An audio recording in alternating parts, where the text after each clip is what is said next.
Did you know that over 90% of manual transmission drivers are unknowingly destroying their clutch every single day in city traffic? And I'm not talking about aggressive drivers or people who learned yesterday. I'm talking about experienced drivers with years behind the wheel who think they're doing everything right.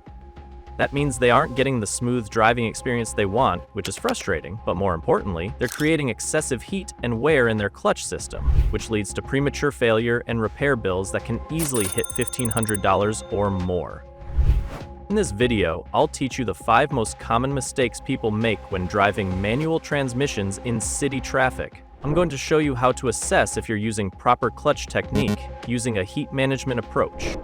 And stick till the end, as I'll also explain how you can perfect your clutch technique so that your time spent in stop-and-go traffic protects your investment instead of destroying it.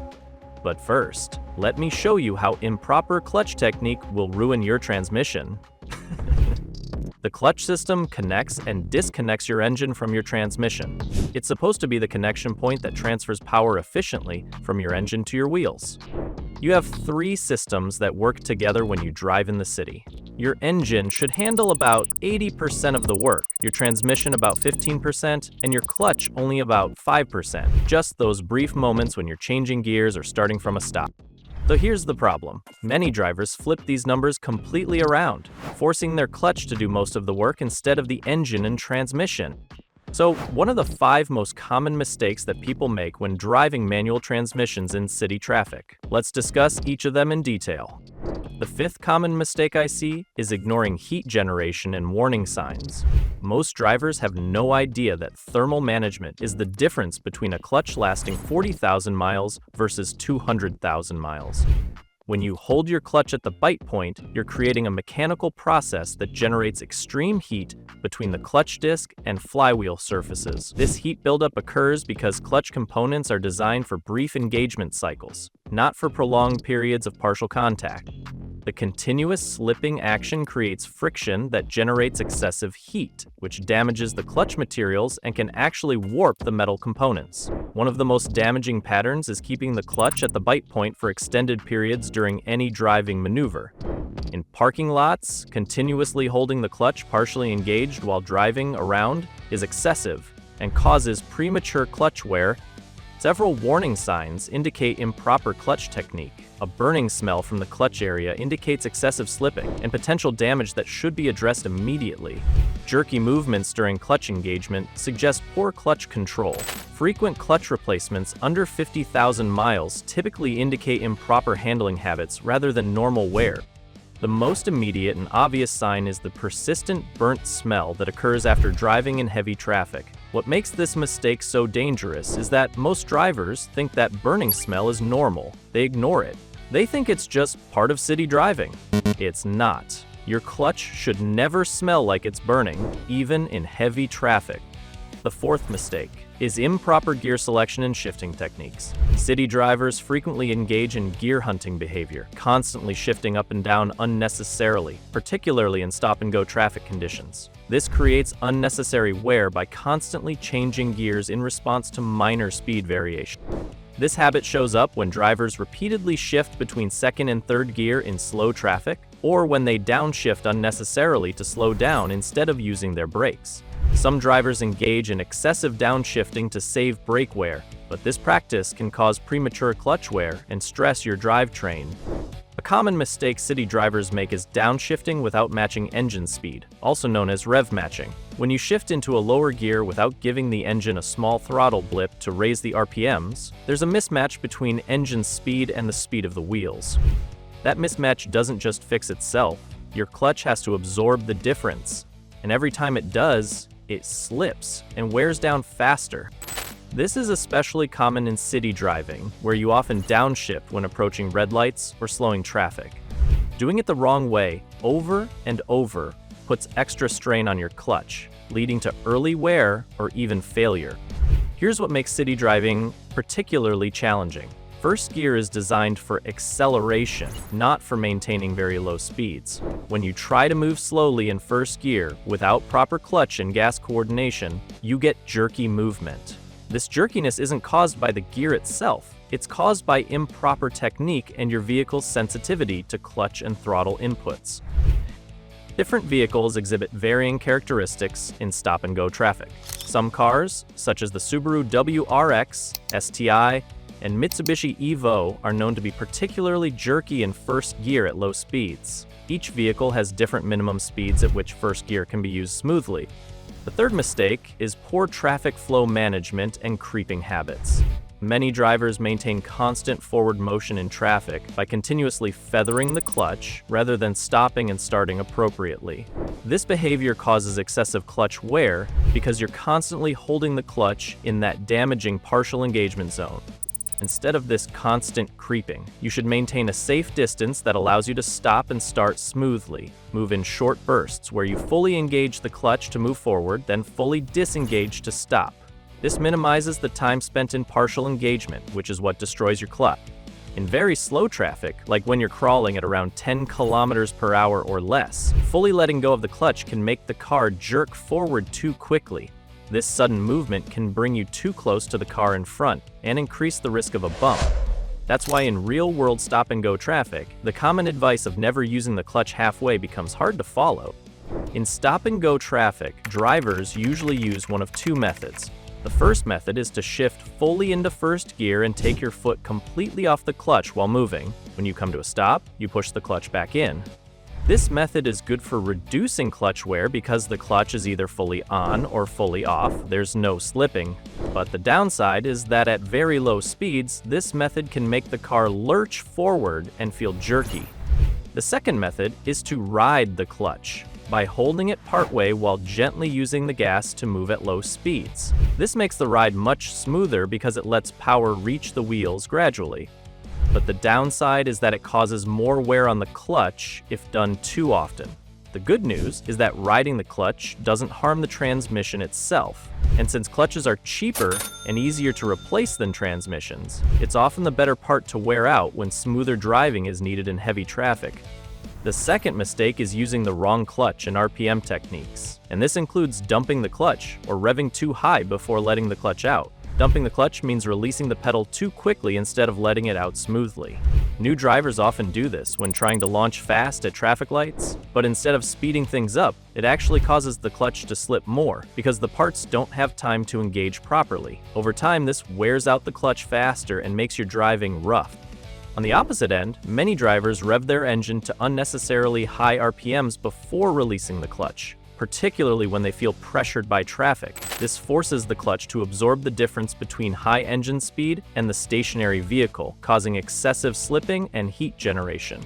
New manual drivers often develop this destructive habit because they're nervous about stalling in traffic. They slip the clutch at high RPMs, revving the engine to 3,000 or even 5,000 RPM before releasing the clutch. This is excessive for normal driving conditions. The appropriate RPM for starting should be closer to idle plus a few hundred RPM, around 1,200 to 1,500 RPM maximum.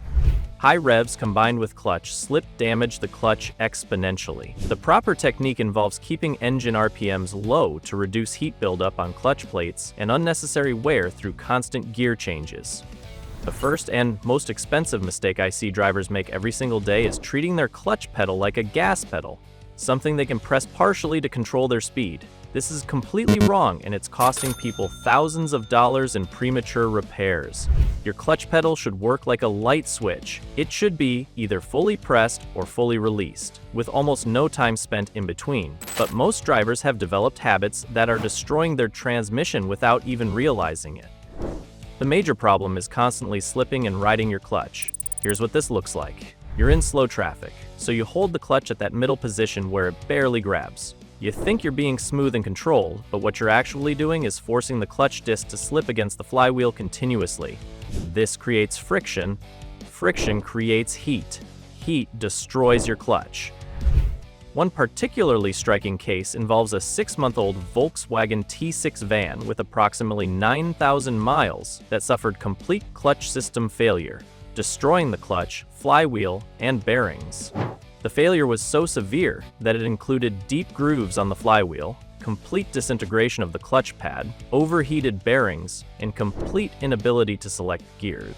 The financial impact of clutch damage from improper techniques varies significantly based on location and vehicle type. The financial impact of clutch damage from improper driving techniques can be significant in the U.S. Clutch replacement costs typically range from several hundred to over $1,500, depending on the vehicle make and model. The expense goes beyond just the clutch plate, as related components like the pressure plate and clutch bearing are usually replaced at the same time, increasing overall repair costs. But here's what most drivers don't understand about acceptable limits for clutch usage. Brief clutch engagement at the bite point is actually normal and acceptable, with recommended maximum duration of about 1 to 2 seconds at a time. The key distinction that separates normal use from destructive habits lies in understanding time factors. Occasional feathering in traffic is considered normal and often unavoidable, but constant partial clutch engagement should be avoided. Short-term use lasting only a few seconds for brief parking maneuvers is generally not harmful. However, prolonged riding or holding the clutch at the bite point for extended periods causes excessive wear and can result in premature failure. Before I show you the proper techniques, my love language is words of affirmation, and I just love it when people share their experience in the comments, so please, drop a line or heart this video to let me know my work is resonating. Thank you so much. Now let me show you how to assess your current clutch technique and transform these destructive habits into smooth, efficient driving methods. First, you're going to assess your current clutch technique by monitoring your driving habits during city conditions. Your awareness is going to help you identify problem areas, and your conscious attention will help you develop better muscle memory through deliberate practice. What I want you to do is pay attention to how often you keep your foot on the clutch pedal during normal driving, and then notice when you're holding the clutch partially engaged. What happens to a lot of drivers is they say they can't feel when they're riding the clutch, because it's become such an unconscious habit. Try this comparison with your brake pedal. You'll notice that you don't rest your foot on the brake pedal while driving, you only press it when you need to stop. If you can't feel when you're riding the clutch, here's what you're going to do. You're going to practice the on-off technique where you either fully press the clutch or fully release it with minimal time spent in between. Once you're able to recognize when you're riding the clutch, now we're going to develop proper engagement habits. From the proper starting position with your foot completely off the clutch pedal during normal driving, we're going to practice smooth, deliberate clutch engagement only when needed for gear changes or starts. The key is to press the clutch fully when you need to shift or stop, then release it completely once you're in the appropriate gear and ready to transfer power. Most people lose proper technique somewhere between the engagement and release phases. Most drivers lose proper technique between the engagement and release phases because they hold the clutch in a partially engaged state longer than necessary. Let me show you several advanced techniques that can really improve your clutch longevity, especially if you're having trouble with stop-and-go traffic. The spacing strategy involves maintaining a gap of several car lengths ahead, which allows drivers to coast in gear or neutral rather than constantly engaging and disengaging the clutch to match the exact speed of the vehicle ahead. The ability to drive at very slow speeds using your vehicle's natural idle power without constantly slipping the clutch is a skill that separates novice manual transmission drivers from experienced ones. This technique involves learning to idle creep in first gear, where the car moves forward at approximately 4 to 6 miles per hour without any accelerator input. For hill starts, the proper technique involves using the handbrake to hold the car stationary on a slope instead of relying on clutch control. When ready to move, you should release the handbrake while gradually releasing the clutch and applying the accelerator, preventing clutch slipping and wear. The correct technique for hill starts involves a specific sequence designed to minimize clutch wear. The proper technique begins with engaging the handbrake and putting the car in first gear. Increase revs moderately, not excessively, keeping RPMs generally below 2,000 during takeoff. Slowly lift the clutch until the bite point is felt, where the car tries to move forward. At this critical moment, release the handbrake smoothly while simultaneously applying throttle. For parking lot maneuvering, there's a superior technique called nudging the clutch. This method involves letting the clutch up just enough to move a foot or two, then pressing it back down, which reduces clutch wear compared to riding the clutch continuously. The key insight is that proper clutch care involves treating the clutch as an on-off switch rather than a speed control device, using brakes for speed control and developing smooth, deliberate habits that minimize time in the friction zone.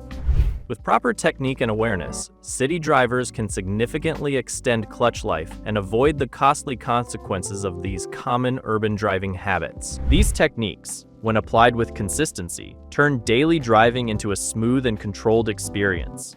They reduce clutch wear and protect the drivetrain. The car responds more predictably in traffic and avoids sudden jolts. Over time, this approach saves money by cutting repair costs. It also increases vehicle lifespan and preserves long-term value. But if your clutch is already showing signs of damage, it can cancel out all those gains from proper technique. I find many drivers continue making these mistakes over and over without ever really seeing any improvement in their clutch longevity, and that is needlessly expensive. That's why I made this video for you. You see, it isn't just avoiding bad habits that makes our clutch last longer, it's using proper technique consistently. Thanks for watching, and until next time, drive smooth.